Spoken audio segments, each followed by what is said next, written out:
Madame, tout ce que je peux vous dire, hein, je n'étais même pas au courant que j'étais enregistré. Cela ne suffit pas à le rendre irrecevable, M. Bonaparte.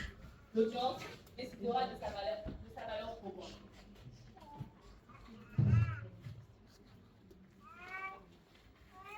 Merci, Madame le Président, pour la parole. Monsieur Bonaparte, avez-vous des enfants? Oui, j'ai 2 enfants. Un garçon de 8 ans et une fille qui va avoir 15 ans cette année. D'accord, mais dites-moi, si un jour vous apprenez que votre fille se fait courtiser par le surveillant de son école et que ce dernier lui envoie des messages d'amour, comment réagirez-vous? Bien évidemment, bien. Madame le Président, vous ne serez pas obligé de répondre à cette question. Mère, calme.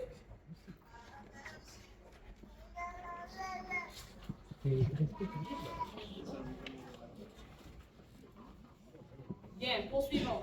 Le ministère public a-t-il des questions? Oui, Madame le Président. Allez-y. Merci, Madame le Président. Bien. Monsieur Bonaparte, vous avez indiqué tout à l'heure qu'il vous plaisantiez. Pensez-vous qu'un homme de 42 ans ait le droit de plaisanter de cette façon avec une jeune fille mineure qui le prend de vous sur le plan disciplinaire? Ce n'était pas du sérieux. En plus, ce n'était que des mots. Des mots répétés, insistants, et remplis de sous-entendus. Lui Ali Mabé, hein? Vous vous entendez parler là? Pire encore, vous avez été surnommé Yabona par les étudiants. Cela vous amuse, n'est-ce pas? Oh, mais je ne pensais pas que ça allait si loin comme ça.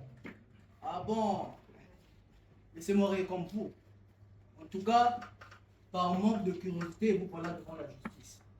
Madame le Président, ce sera tout pour le moment. Merci. Bien, la parole est à la partie civile. Monsieur Bonaparte. Bonjour. Bonjour. Monsieur, avez-vous au moins une fois demandé à mademoiselle Matondo Daniela si vos messages lui étaient désagréables? Et au fond, monsieur. Non, je me disais juste qu'elle était timide. Par contre, Pourtant, tout le monde le sait. Quand une femme ne vous répond pas, c'est qu'elle n'est pas intéressée. Madame le Surtout si elle est Président, mineure. Madame le Président, mon client n'a jamais porté préjudice à ma demoiselle Daniela. Maître, vous n'avez pas la parole. Madame le Président, voyez par vous-même.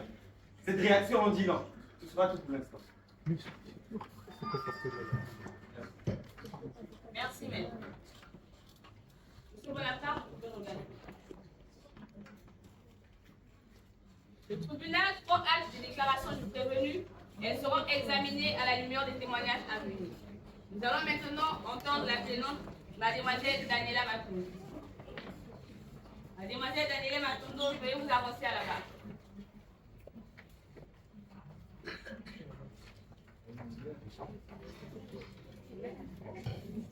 Merci de décliner votre identité. Je m'appelle Daniela Matonzo, j'ai 17 ans. Étudiante en première année de droit à l'Institut international de Zi. Vous êtes ici en qualité de partie civile. Pouvez-vous nous dire, pouvez-vous nous expliquer ce que vous avez vécu avec M. Bonaparte?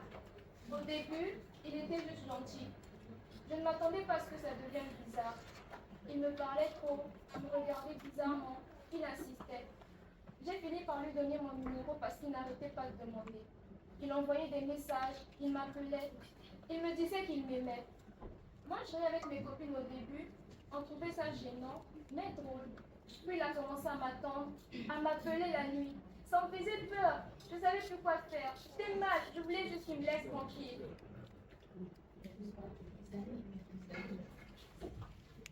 Avez-vous demandé de l'aide à quelqu'un? Oui, à mes copines et à Christian, camarade de classe. Il m'avait dit que c'était grave. Merci, Madame le Président. Mademoiselle Daniela, pourquoi ne vous pas demander de l'aide à quelqu'un? Au directeur de l'établissement ou simplement à d'autres enseignants? Mais j'avais peur de leur réaction. Peut-être qu'ils allaient penser que je mens. C'est ma parole quand c'est du surveillant. D'accord, mademoiselle.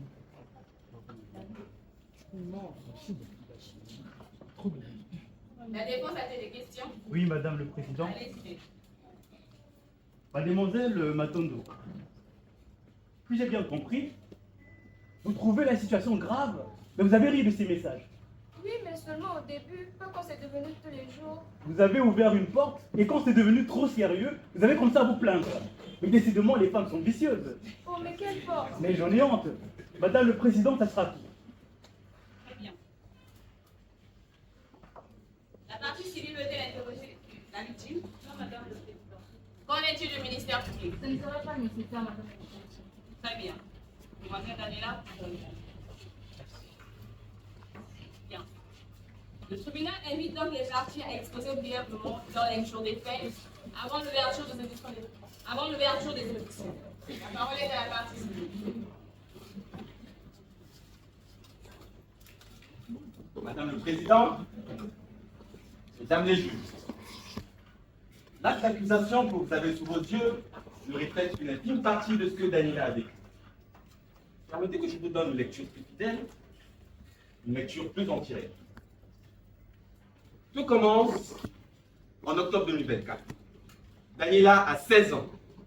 Elle vient d'obtenir son baccalauréat plein d'espoir et décide de poursuivre ses études à l'Institut international d'Eusie.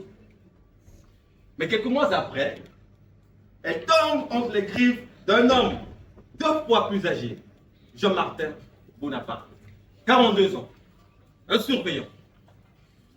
Engagé pour encadrer les jeunes filles, il s'est attribué une autre mission, c'est de les séduire. Et Daniela en a été la première victime. Une jeune fille belle, fraîche, brillante, qui n'avait rien demandé à personne. Pendant 4 mois, Madame le Président, elle a subi un harcèlement constant. Des messages insistants, des appels, des déclarations à répétition. Un comportement pesant, intrusif et dérangeant. Et parce qu'elle ne répondait pas, et parce qu'elle ne cédait pas, qu'elle est devenue la petite de Yabona. Elle est venue pour étudier, elle a fini humiliée. Heureusement que ses 2 amis, Divine Elenga et Priscilla Matoko, ont été là, témoins, soutien, réconfort. Et ensemble, elles ont décidé de réagir. Elles ont rassemblé les preuves, des messages, des appels, un enregistrement. Tout est dans le dossier, Madame le Président. Madame le Président, je pèse de tous mes mots. Monsieur Jean Bonaparte, ici présent, a harcelé Daniela.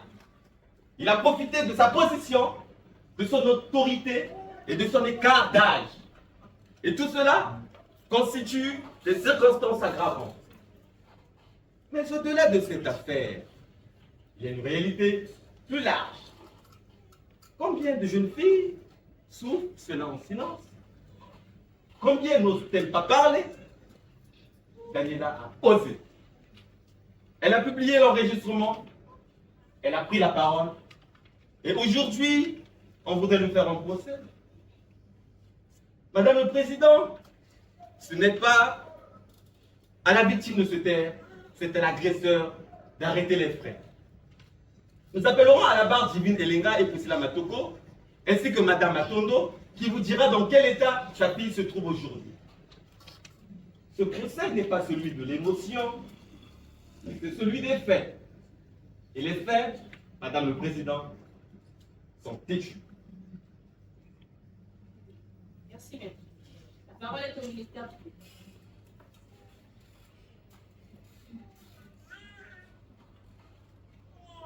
Madame le Président, distingué juge, les faits pour lesquels mon parquet a été saisi sont d'une obscénité qui ne dit pas son nom. Une fois de plus, j'ai été choqué de constater qu'il existe parmi nous des prédateurs sexuels à des postes de responsabilité. Nous avons devant nous un homme de 42 ans, surveillant dans un établissement d'enseignement supérieur, qui aurait, selon les éléments de l'enquête, profité de son statut pour s'attaquer à une étudiante de 17 ans. Au lieu d'assurer la sécurité, non, il se serait permis des familiarités douteuses, des messages, des appels, des déclarations insistantes. Et Selon l'information judiciaire, Madame le Président, des tentatives de manipulation émotionnelle et d'intimidation. D'après les éléments recueillis, M. Bonaparte aurait exercé une pression continue, affective, mais pesante sur la jeune fille vulnérable de 17 ans. Et cela, Madame le Président, la loi l'interdit. Le juge d'instruction a noté que la victime n'a pas parlé tout de suite, par peur, par honte, comme le font beaucoup d'autres, bien évidemment. Ce silence, Madame le Président, nous ne devons pas le banaliser, mais le comprendre. Madame le Président, nous estimons que les charges de harcèlement sexuel et de pratiques pédophiles, au sens de la loi de 2010, sont suffisamment étayées. De tels actes ne sauraient rester impunis, d'où la présence du ministère public. Alors, Madame le Président, que ces palinodies qui vous seront présentés ne fassent pas naître en vous des inquiétudes. Je vous invite donc à ne pas être emberlificoté sur certains propos. J'en ai terminé. Merci, Ahmed. Moi déjà plus clair. Mais pour des raisons d'impartialité, nous avons également écouté la partie adverse. Cher avocat de la défense, vous avez la parole. Merci, Madame le Président.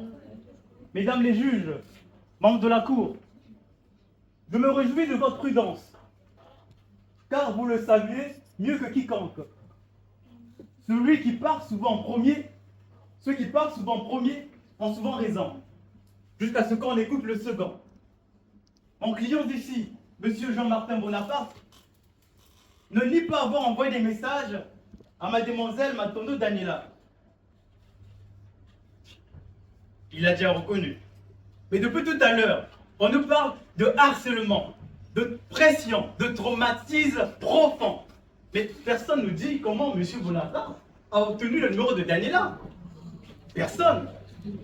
Ce n'est pas par force, ce n'est pas par chantage. C'est Daniela elle-même qui lui a donné son numéro, Madame le Président. Madame le Président, cela, plusieurs témoins peuvent le confirmer. Oui, M. Bonaparte a envoyé des messages. C'est un homme, pas un robot. Il a eu un coup de cœur, il a exprimé cela. Peut-on le reprocher de ces mots? C'est un homme. Il n'y a pas eu d'agression, pas d'harcèlement, pas d'attouchement, seulement des mots. Que des mots, Madame le Président. Et aujourd'hui, ces mêmes mots deviennent une arme par laquelle on peut le clouer au poteau. Mais où est la justice dans tout ça? Madame le Président, où est la logique? Monsieur Bonaparte n'a pas traqué. Il n'a jamais contraint. Il a séduit, peut-être maladroitement, mais au fond, il y avait des rires, il y avait des amusements, il y avait des partages entre copines. Et quand le buzz s'en est mêlé, la blague est devenue subtilement une plainte. Mais quelle ironie! Madame le Président, Mesdames les juges, membres de la Cour, ce procès est celui d'un homme qui peut-être a mal aimé, mais qui n'a jamais violé. Et nous le prouverons, témoin à l'appui, nous appellerons un étudiant, témoin de la proximité entre M. Bonaparte et ce dernier, Christian Bacala. Nous entendrons également un autre témoin témoignant du comportement irréprochable de M. Bonaparte depuis son arrivée, Christian Bacala. Ça sera tout, Madame le Président. Nous allons passer à l'audition des témoins. Mademoiselle Divine Elenga à la barre.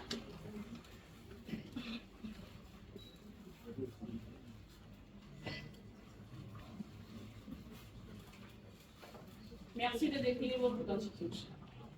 Je m'appelle Divine Elenga, j'ai 18 ans et je suis actuellement étudiante en première année de droit à TEC. D'accord, Mademoiselle Elenga.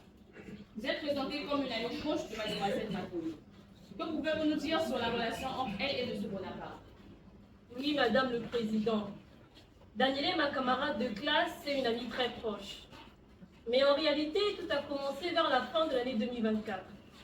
Monsieur Bonaparte, ici présent, était souvent derrière elle, lui fixait, lui parlait tous les jours et insistait beaucoup. Bien évidemment, Daniela n'était pas du tout intéressée, mais elle avait trop peur de le vexer ou de créer des problèmes. Madame le Président, c'est moi et Priscilla qui l'avons poussé à garder les preuves de cette histoire au cas où ça irait trop loin. On ne sait jamais. Et avez-vous eu connaissance de certains de ces messages enregistrements? Oui, évidemment, Madame le Président. Elle nous montrait tout. Les messages étaient tellement étranges, parfois lourds, parfois romantiques, qu'on en avait même la chair de poule.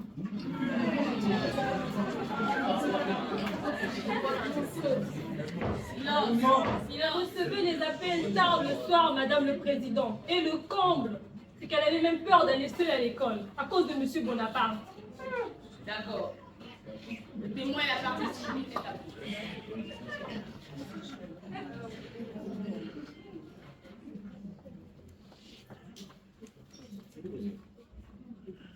Avez-vous déjà vu votre ami pleurer ou se plaindre à cause de cette situation? Oui, monsieur l'avocat, à plusieurs reprises même.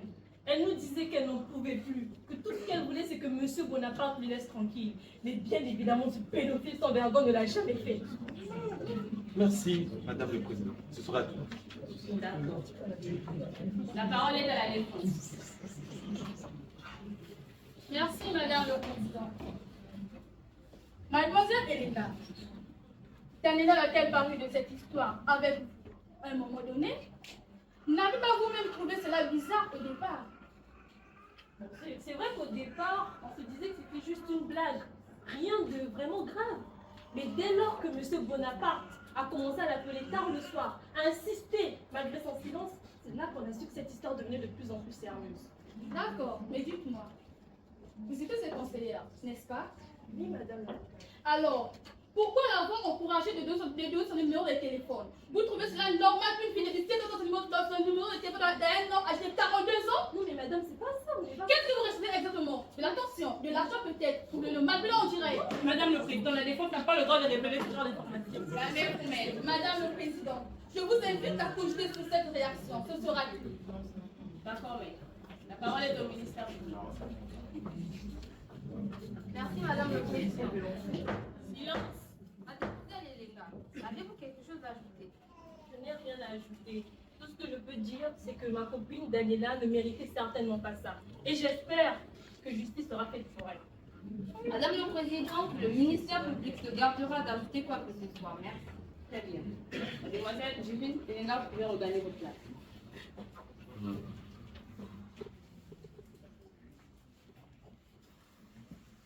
Mademoiselle Priscilla, veuillez vous approcher.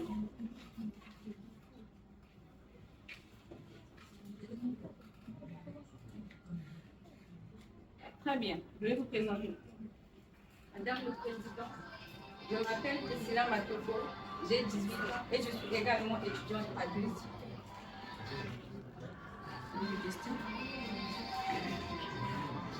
Merci Madame le Président. Mademoiselle Priscilla, vous avez été témoin de ce que M. Bonaparte a fait endurer à votre camarade. Pensez-vous qu'elle en était en partie responsable? Je reconnais qu'elle n'aurait pas dû donner son numéro, mais cela ne donnait pas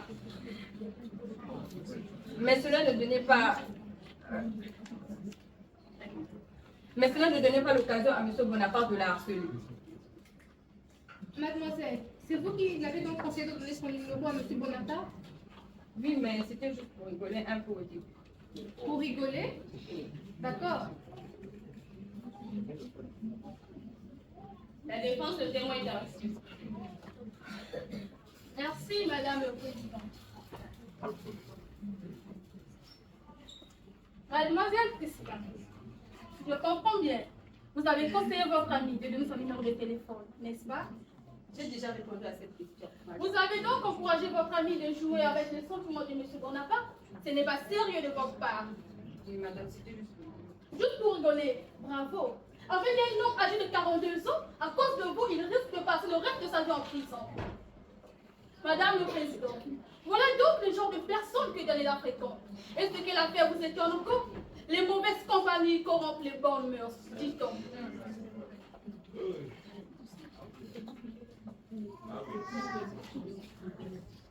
Vous pouvez regagner votre place, mademoiselle. J'en appelle à présent à Madame Matondo Henriette.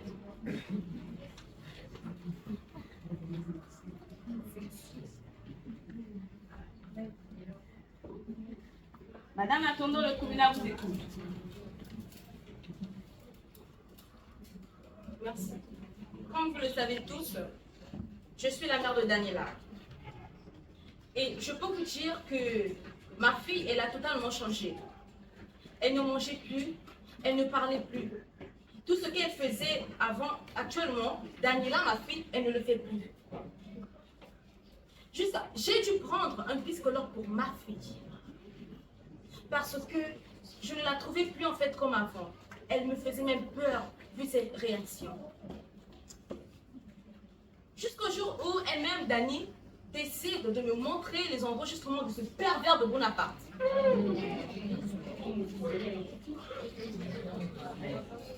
Madame, mais pourquoi n'êtes-vous pas allé voir les autorités compétentes de l'établissement après avoir écouté l'enregistrement? Le directeur, par exemple. Ah oui, tout justement parce que je n'y avais pas y pensé tout de suite. D'accord, si vous le dites. Mais il semblerait que votre mari non plus. Mon mari est un officier de police et actuellement il est en service de travail. D'accord. La parole est à la défense. Madame Matondo, veuillez m'excuser, mais je trouve cela bizarre que vous n'ayez pas pensé aller voir le directeur. Que s'est-il réellement passé? Monsieur, ok, j'ai déjà répondu à cette question. Ma fille, Dani, elle était traumatisée. Point barre. Mais raison pour laquelle vous devrez aller voir la personne concernée. Peut-être que vous cherchez simplement à gagner de l'argent derrière le dos de votre fille. Pardon? Tu t'entends parler là? Penses-tu que l'argent... En fait, tu sais quoi? Avec mon argent, je peux acheter ta personne.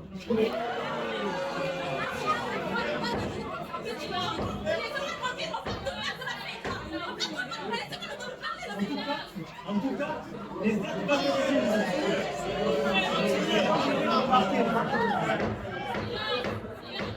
et comme vous l'avez remarqué,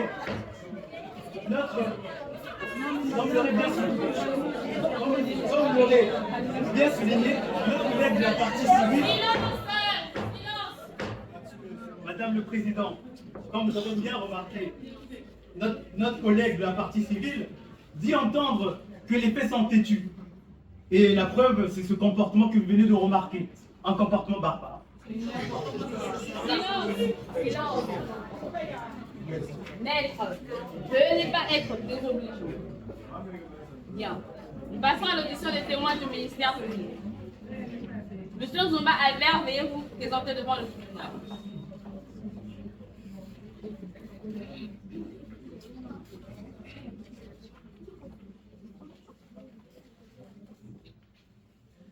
Je réponds au nom de Zumba Albert. Je suis enseignant de droit commercial à l'Institut international de Zi. Je suis marié et j'ai 3 enfants. Très bien, monsieur Zumba. Ressort des éléments du dossier que vous auriez été alerté par la situation de Daniel. Est-ce vrai? Oui, Madame le Président. Que savez-vous exactement? Bon, vers fin mars, un étudiant m'a rapporté que Daniela se faisait harceler par M. Bonaparte.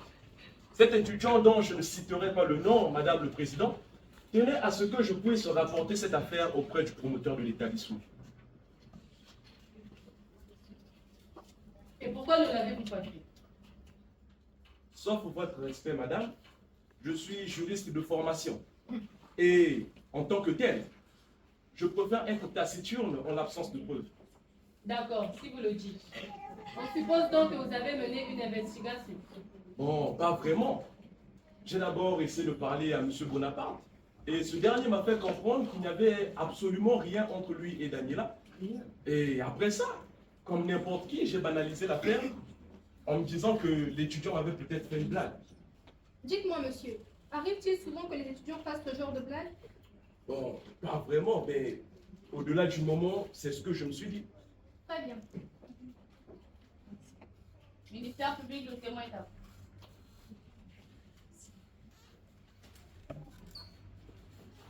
Merci, Madame le Président. Monsieur Albert, Vous nous avez dit que Daniela n'était plus concentrée en classe, n'est-ce pas? Effectivement, monsieur le procureur, elle était de plus en plus discrète pendant les cours et cela me rappelait fortement cette affaire. Mais comme je suis un enseignant exemplaire, j'évite le contact avec les élèves en dehors des cours. Vous avez bien fait, pas comme certains surveillants qui harcèlent les élèves de cours. Vous nous confirmez que le changement était entre le mois de mars et le mois d'avril? Effectivement, monsieur le procureur. Au début, je n'avais pas le rapprochement. Mais c'est bien après seulement que j'ai suspecté le rapport du harcèlement de monsieur Bonaparte. Madame le Président, comme vous le voyez, Daniela était bel et bien sous pression. Et cette pression se ressentait dans son attitude en classe. La pauvre était traumatisée. J'en ai terminé. Très bien. La défense, le témoin est à vous. Merci, Madame le Président.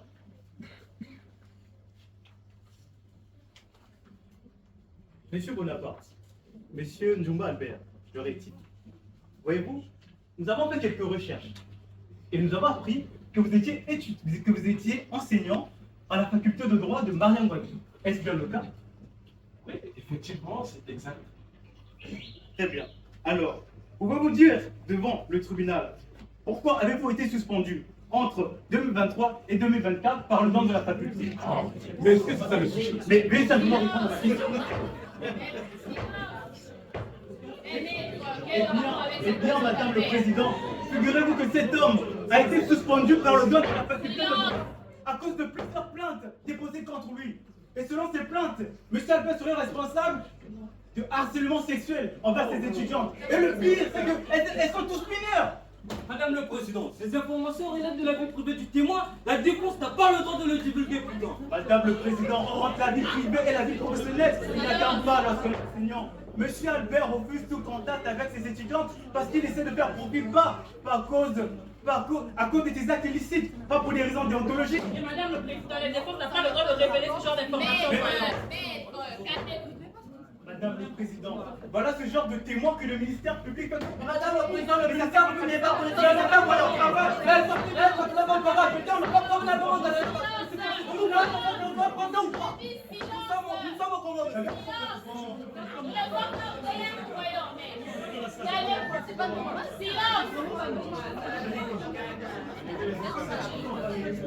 Madame le Président, le témoignage d'un délinquant sexuel n'a aucune valeur. J'en ai terminé. Délinquant sexuel. C'est votre client. Le tribunal prend acte de ce qui précède que la défense fasse venir son témoin. Le tribunal appelle M. Christian Bakala.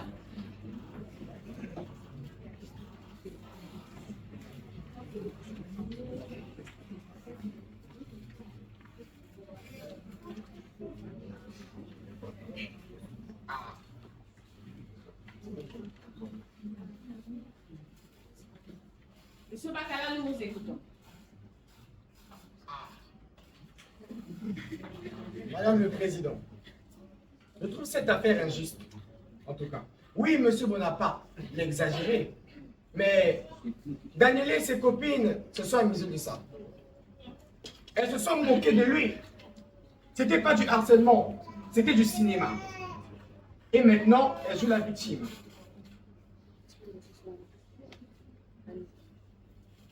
Monsieur Bakala, à tout hasard, ne seriez-vous pas le mystérieux étudiant qui a prévenu Monsieur Nzumba? Oui, c'était moi. Je lui avais dit, mais il ne m'a pas pris au sérieux. Voyez le résultat. Voilà une situation délicate. Madame le procureur, le témoin est à vous.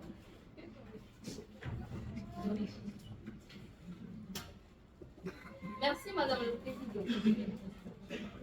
Monsieur Christian Bakala, dites un peu devant la cour.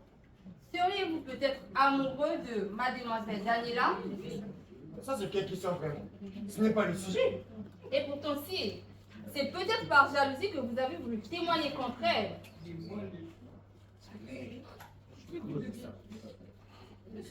Madame le procureur, nous n'avons pas le temps pour des spéculations. La partie partie civile, le témoin est à vous.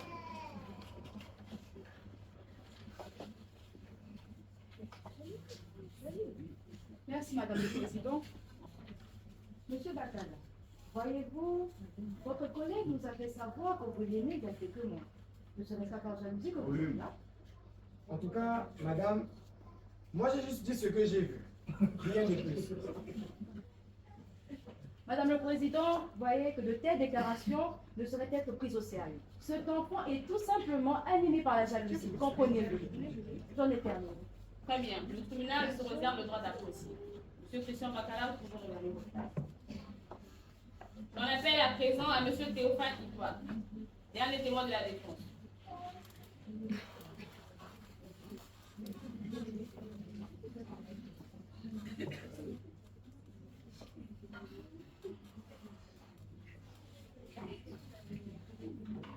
Monsieur Théophane, le tribunal vous écoute.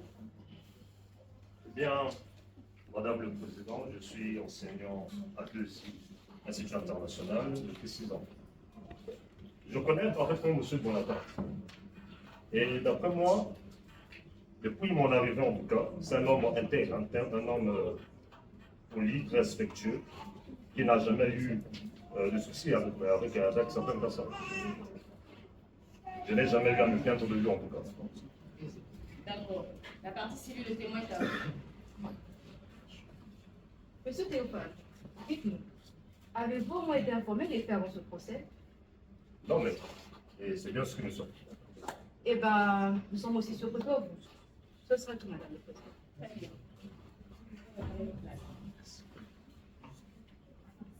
La défense et le ministère public n'ayant pas de questions, nous allons poursuivre avec la dernière partie de cette audience. Les réquisitions du ministère public et les plaidoiries des parties. Ministère public, vous avez la parole.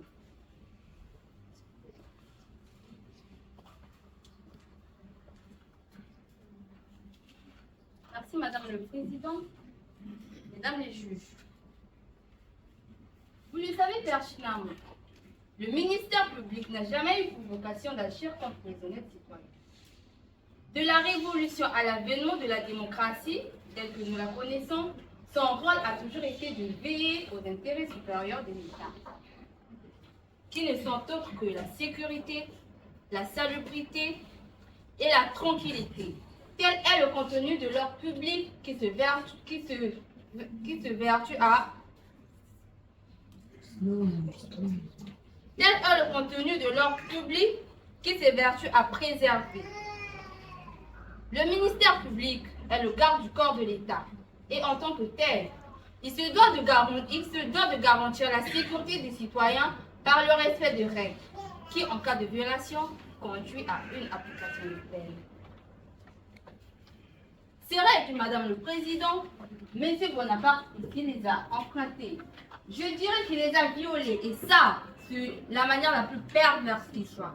Et nous, le ministère public, on ne peut pas tolérer cela. Amen.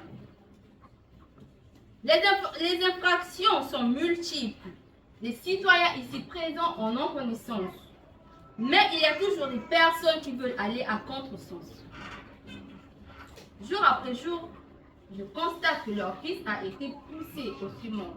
Je dirais au plus haut niveau, puisque désormais il s'attaque aux enfants. Monsieur Bonaparte, lui, les femmes de son âge ne lui suffisent pas, lui profère les mineurs. Madame le Président, au nom des infractions perverses, je condamne au plus haut point celles qui touchent à la jeunesse.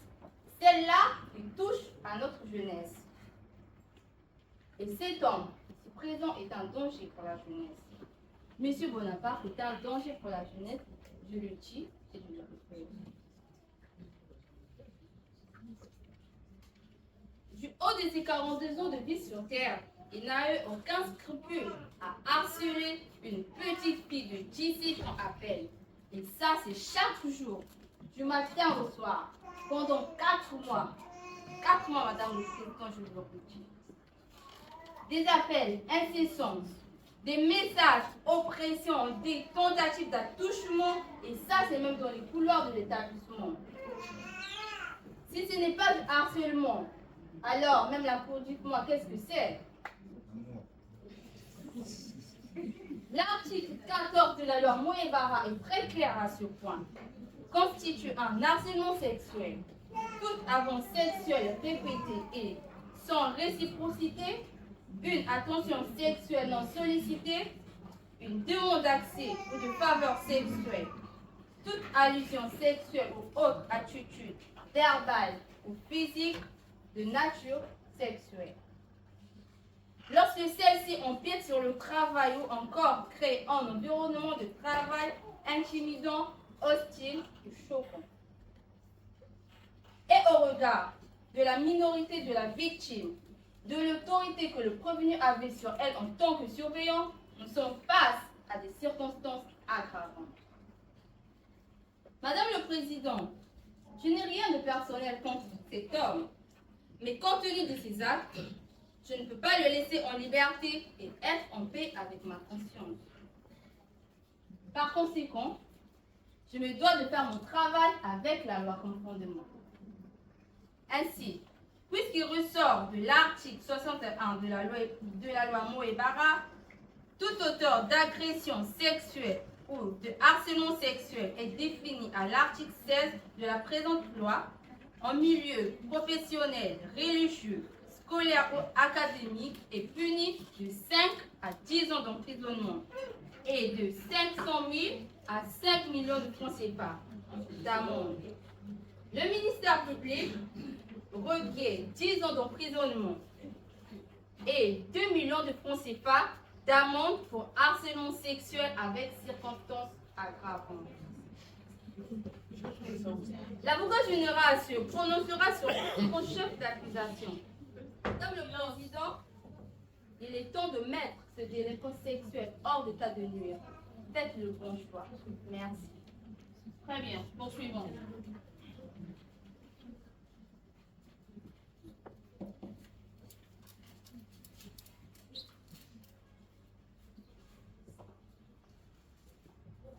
Madame le Président, distingué juge, il n'y a pas de fumée sans feu. L'action publique vise l'application des peines en cas de non-respect du cadre légal. Monsieur Bonaparte a violé la loi et il doit être puni pour ça. Tout à l'heure, mon supérieur a souligné quelque chose de très important. La minorité de la victime et l'autorité que le prévenu avait sur elle. Cet aspect est fondamental, puisqu'elle nous permet de caractériser une infraction encore plus dégueulasse, la pédophilie. Daniela est mineure, elle a 17 ans. Par conséquent, elle est protégée par la loi Potignon. L'article 1er de cette loi, qui date du 14 juin 2010, nous dit clairement: l'enfant est la personne mineure qui n'a pas encore atteint 18 ans. Les actes commis contre les enfants entrent donc dans le champ d'application de cette loi. Mais Madame le Président, que nous dit cette loi? Cette loi interdit les pratiques pédophiles. Je répète, cette loi interdit les pratiques pédophiles.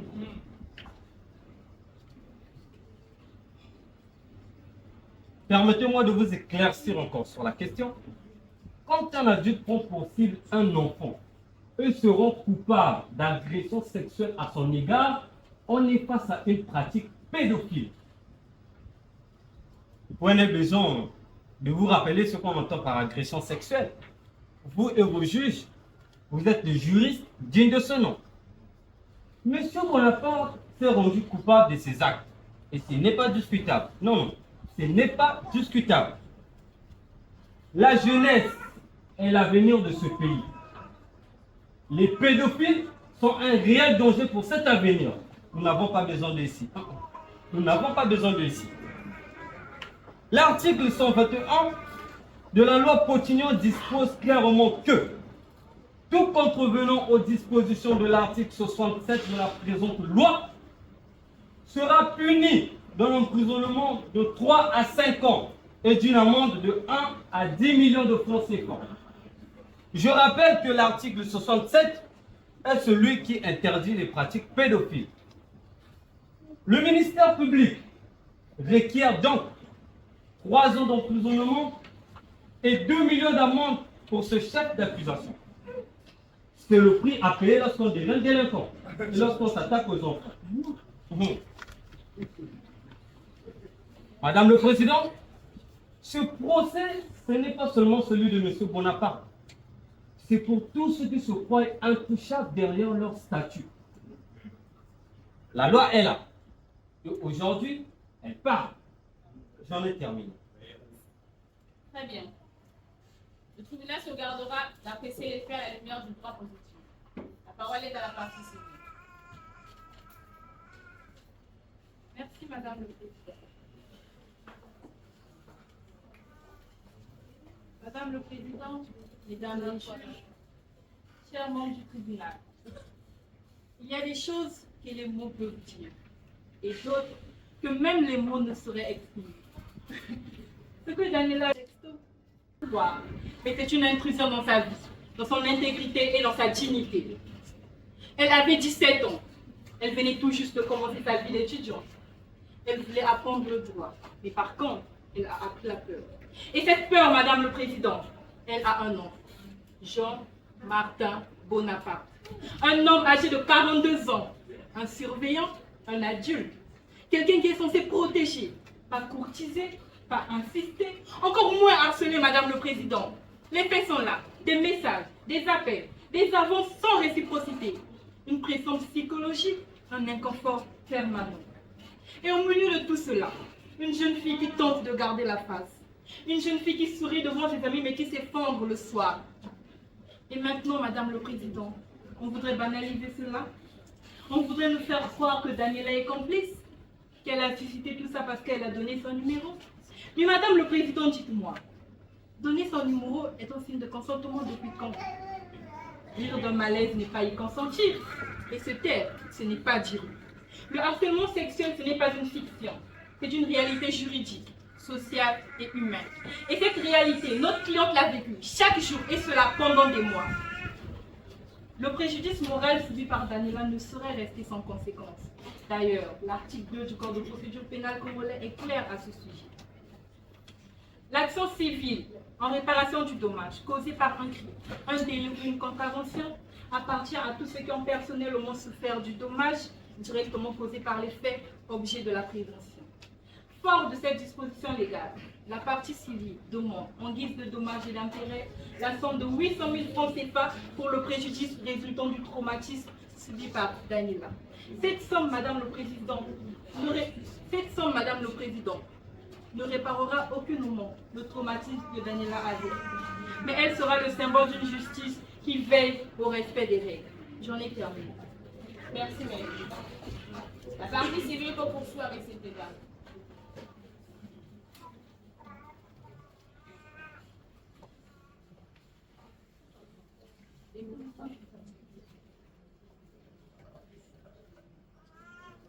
Merci, Madame le Président, pour la parole accordée. Madame le Président, la partie civile pense que l'on n'est plus à démontrer que Daniela était victime de harcèlement, et ce, plus précisément sur le plan sexuel. L'on n'est plus à démontrer qu'elle a subi pendant 4 mois les messages, appels et propos à caractère sexuel de la part du prévenu ici présent. Mais ce n'est pas tout, Madame le Président. Il y a un autre aspect, un autre mot. Un mot dont chacun de nous ici a conscience et qu'on évite. La pédophilie. Oui, je le dis haut et fort. Bien sûr que M. Bonaparte n'a pas posé des actes, mais il a fait bien pire, il a posé des mots répétés et intimes, insistant à l'égard d'une mineure, une mineure sans autorité, Madame le Président.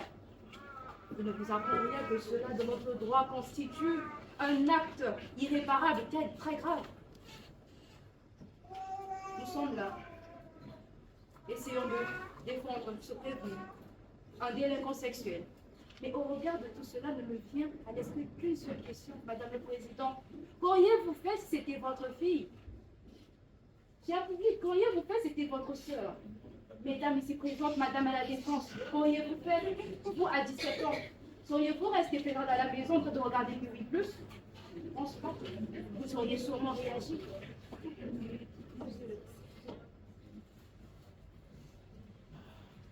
Madame le Président, la partie civile ne demande pas la vengeance, car elle n'est pas le but de la justice.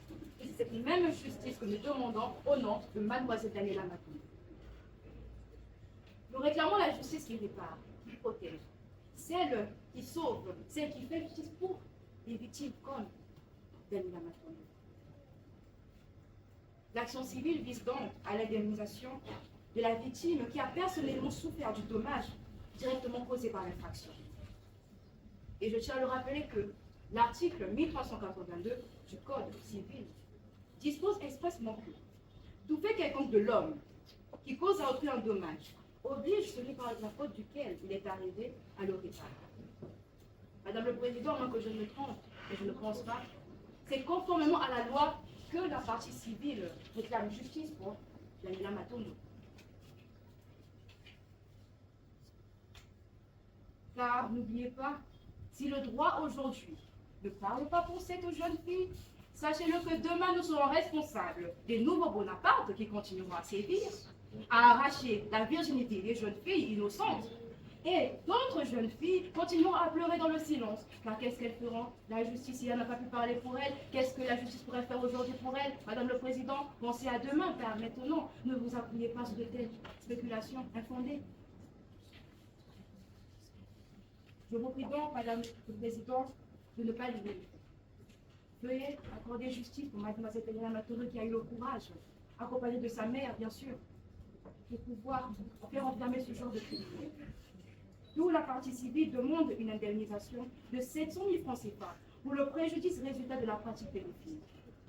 Je vous remercie de votre sagacité et votre honneur. Vous qui avez le dernier mot, je vous prie donc de faire le bon choix. J'en ai plus. Très bien. J'accorde la parole à la défense.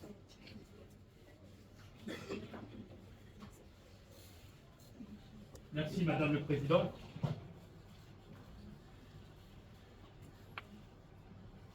Madame le Président, Mesdames les juges, Mesdames et Messieurs, je me tiens devant vous, non pas pour défendre l'indéfendable, mais pour remettre en ordre à ce qui ressemble davantage à un procès d'attention qu'à une application stricte de la loi. Mon client d'ici, M. Jean-Martin Bonaparte, ne nie pas avoir envoyé des messages à ma demoiselle Matondo Daniela. Il l'a déjà reconnu. Ce qu'il conteste et ce que je conteste avec lui, c'est l'attribution juridique douteuse qu'on a voulu lui attribuer par ses actes. On nous parle ici de harcèlement sexuel, en termes lourds, graves et choquants. Mais faut-il encore en démontrer les éléments constitutifs, Madame le Président? On parle ici en droit, pas en émotion. L'article 14 de la loi Moro-Ibarra nous dit « Constitue un harcèlement sexuel toute avance sexuelle répétée et sans réciprocité, toute allusion sexuelle, toute attitude verbale ou physique de nature sexuelle. » Alors, Madame le Président, où sont des propos à caractère sexuel explicites dans ce dossier? Où est la pression physique ou morale? Où est la menace? Y a-t-il seulement dans ce dossier des propos à contenu sexuel clair? La réponse est non. Il y a des mots doux, maladroits, peut-être lourds, mais aucun cas un comportement coercitif ou sexuel, Madame le Président. Et ce n'est pas moi qui le dis. C'est la victime elle-même qui le dit dans un premier temps. Elle en a ri avec ses copines. Elle s'en est amusée à l'exposer sur les réseaux sociaux, au lieu d'aller parler à l'administration ou aller porter plainte. Madame le Président, depuis quand une blague qu'on regrette devient un crime? Depuis quand? Ce dossier repose sur un ressenti, sur une lecture émotionnelle, et non sur des faits constitutifs d'une infraction punissable et formelle. Oui, M. Bonaparte a été insistant, mais il ne mérite pas 10 ans de prison. Mais on est où là? Ni même une condamnation quelconque. M. Bonaparte est un homme juste. Madame le Président, ce tribunal juge selon la loi, pas selon l'indignation. Et en droit, il n'y a ni agression, ni pression, ni harcèlement au sens strict de la loi. La défense demande donc la relaxe pure et simple sur ce chef d'accusation retenu contre notre client, M. Bonaparte. J'en ai terminé, Madame le Président. Merci, maître. Veuillez poursuivre.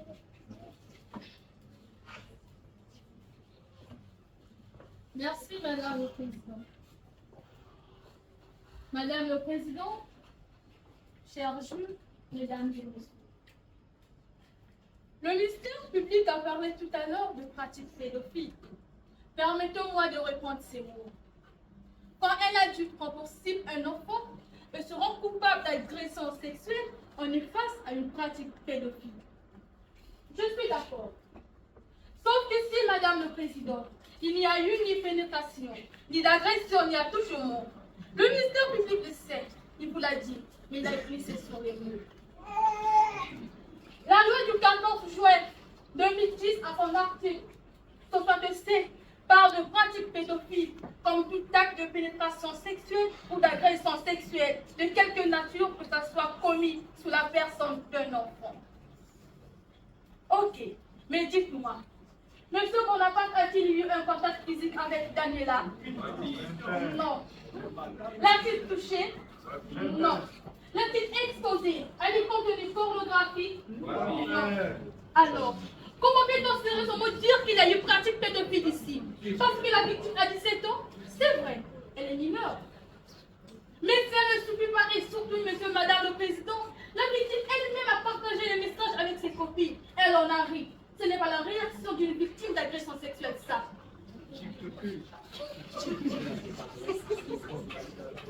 Elle avait 17 ans, presque majeure, elle n'était pas sans voix. En résumé, madame le président, le parquet essaie de forcer une fraction là où aucun élément matériel ne tient. Il joue sur la peur et non sur le droit.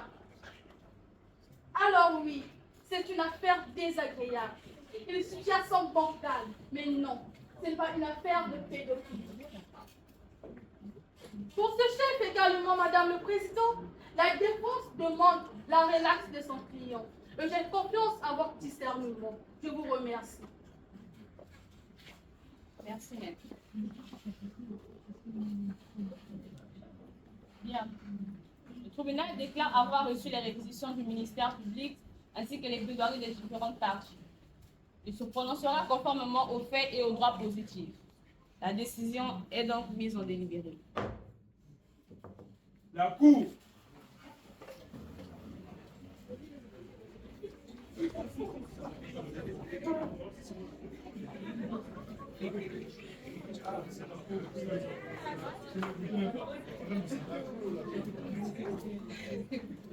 Comment ça?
Ciao.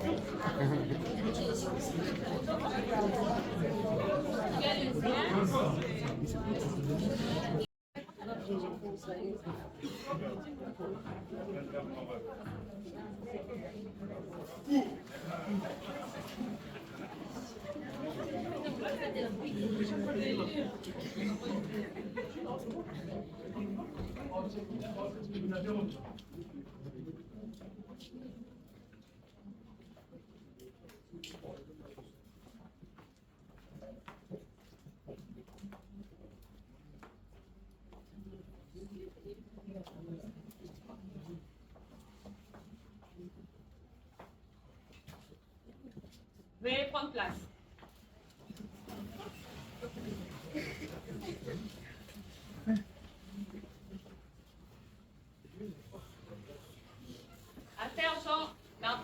Jean-Martin Bonaparte contre Daniela Maltolo. J'en appelle à M. Jean-Martin. Veuillez me rapprocher à la barre.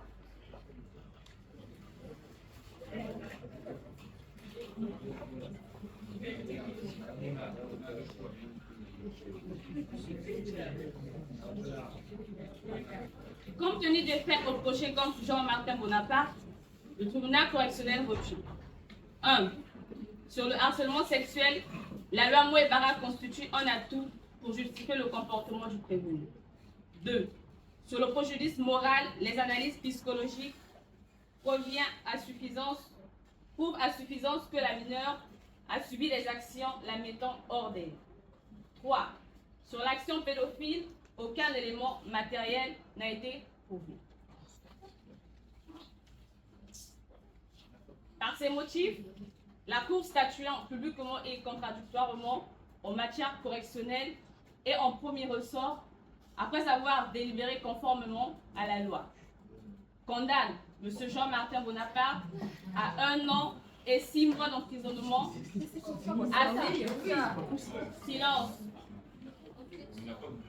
assorti de sursis simple, et à verser une somme de 1 500 000 francs sur le dommage d'intérêt pour le préjudice moral.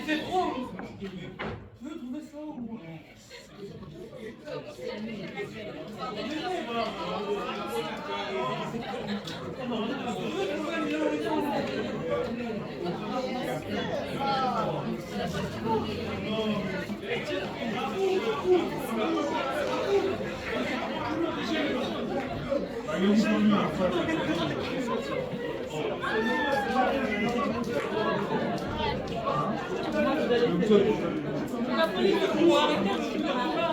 Il n'y a pas de police. C'est moi le policier.